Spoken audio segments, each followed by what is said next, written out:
अमरोहा में सामूहिक विवाह में दोबारा शादी का प्रयास। पहले से शादीशुदा थी, दूसरे व्यक्ति से करने जा रही थी निकाह, ससुराल पक्ष ने पकड़ा। यूपी के अमरोहा में मुख्यमंत्री सामूहिक विवाह में घपलेबाजी का मामला थमने का नाम नहीं ले रहा है। अब ताजा मामला हसनपुर के सुखदेवी इंटर कॉलेज में आयोजित मुख्यमंत्री सामूहिक विवाह कार्यक्रम से सामने आया है। यहां एक पहले से विवाहित महिला दूसरी शादी करने पहुंची थी। सोहत गांव की रहने वाली आसमा की शादी 3 साल पहले रहरा थाना क्षेत्र के जयतौली गांव निवासी नूर मोहम्मद से हुई थी। पारिवारिक विवाद के कारण आसमा अपने पिता के घर रह रही थी। दोनों का मामला न्यायालय में विचाराधीन है। रविवार को आसमा संभल जिले के असमोली थाना क्षेत्र के रामनगर गांव निवासी जाबिर के साथ निकाह करने सामूहिक विवाह कार्यक्रम में पहुंची। इसकी जानकारी मिलते ही उसके ससुराल वाले मौके पर पहुंच गए। उन्होंने दोनों को पकड़ लिया। मामला मुख्य विकास अधिकारी अश्विनी कुमार के सामने पेश किया गया। उन्होंने दोनों को पुलिस के हवाले कर दिया। फर्जी जोड़े का रजिस्ट्रेशन रद्द कर दिया गया है। मुख्य विकास अधिकारी ने कहा कि मामले की जांच की जा रही है। दोषी पाए जाने पर उनके खिलाफ कार्रवाई की जाएगी। उन्होंने स्पष्ट किया कि किसी भी तरह का फर्जीवाड़ा बर्दाश्त नहीं किया जाएगा। अमरोहा से मुजम्मिल हुसैन की रिपोर्ट।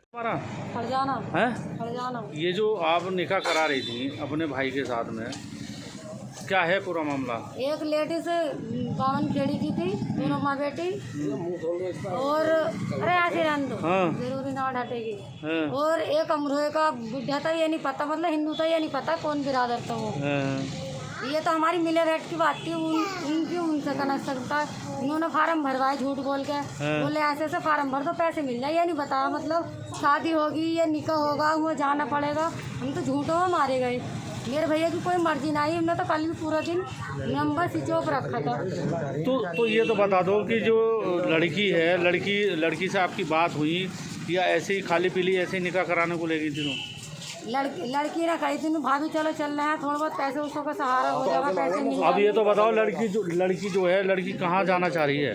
लड़की तो कहीं भी जाना ना चाह रही, बिल्कुल मना कर रही है। अब इनसे कयान हुआ, आप चली जाऊंगी, साजे न रहूंगी, न्यारी रहूंगी, और गाँव में न रहने की बाहर। नहीं, आपको जानकारी होने के बाद भी आपने निकाह पे तैयारी करा दी, ऐसा क्यों किया बताओ? पैसों क्या तो रहा, पैसों की वजह से इतनी वो करवा दी। हमें भी पता थोड़ा, ये इतना लंबा हो जाएगा तो अच्छा। ये गलती हो गई बस सर, और कुछ बात नहीं हुआ। तो पैसों के लोभ में आपने किया है? जी हाँ। गजरोला और हसनपुर में सामूहिक विवाह में कुछ धांधलीबाजी सामने आई थी जोड़ों के द्वारा, उसमें क्या कार्रवाई की और क्या था पूरा? मुख्यमंत्री सामूहिक विवाह के योजना के अंतर्गत हमने तहसील वाइज कार्यक्रम यहाँ आयोजित कर रखा था 22 और 23 फरवरी में।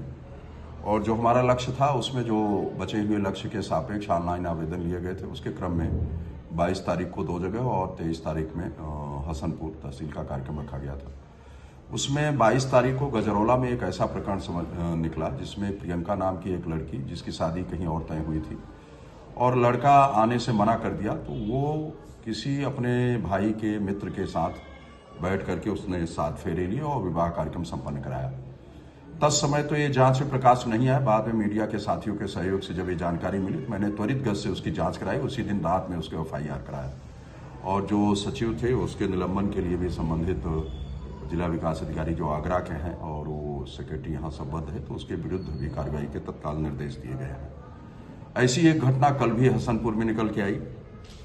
एक अल्पसंख्यक वर्ग की महिला जो पति से अनबन थी, और उसने मुख्यमंत्री सामूहिक विवाह के अंतर्गत ऑनलाइन आवेदन किया था, और जब उसकी जांच की गई तो पता लगा कि वो पहले से शादीशुदा है, तो उसको तत्काल त्वरित गति से कार्रवाई करते हुए FIR कल भी कराई गई। तो विगत 2 दिनों में 2 FIR करने से अब इस तरह के जो लोग हैं, जो बिचौलिए हैं, निश्चित रूप से उनकी मंशा जो थी गलत लोगों को लाभान्वित कराने की, अब उस पर रोक लगा दी गई है, और आगे भविष्य में भी इस तरह के प्रकरण को गंभीरतापूर्वक जांच कराई जाएगी, और जो भी दोषी होगा, समाज कल्याण के ADOs की भी लापरवाही निकल के आई है तो उनको भी हम प्रतिकूल परिस्थिति देंगे। हसनपुर में कुछ ऐसा मामला भी था जब जांच करा रहे थे तो जोड़े अपने आप वहां से भाग गए थे कुछ जोड़े? ऐसा तो नहीं है।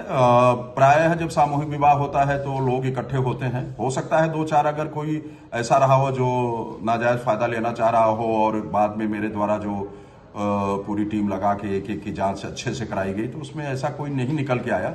अब बाहर की घटना कोई हुई होगी तो मैं उसकी जानकारी करता हूं, लेकिन ऐसा कोई संज्ञान में प्रकरण, चूंकि मैं पूरे टाइम पूरी टीम के साथ बैठा रहा, तो ऐसा कुछ प्रकरण संज्ञान में आया नहीं है। कोई संदेश देना चाहेंगे सर? मेरा यही संदेश है कि सरकार की योजना का लाभ सही जो पात्र व्यक्ति हैं वो लेने का काम करें। कोई अपात्र व्यक्ति किसी भी दशा में अगर इस तरह का प्रयास करेगा तो उसके विरुद्ध कठोर दंडात्मक कार्रवाई की जाएगी।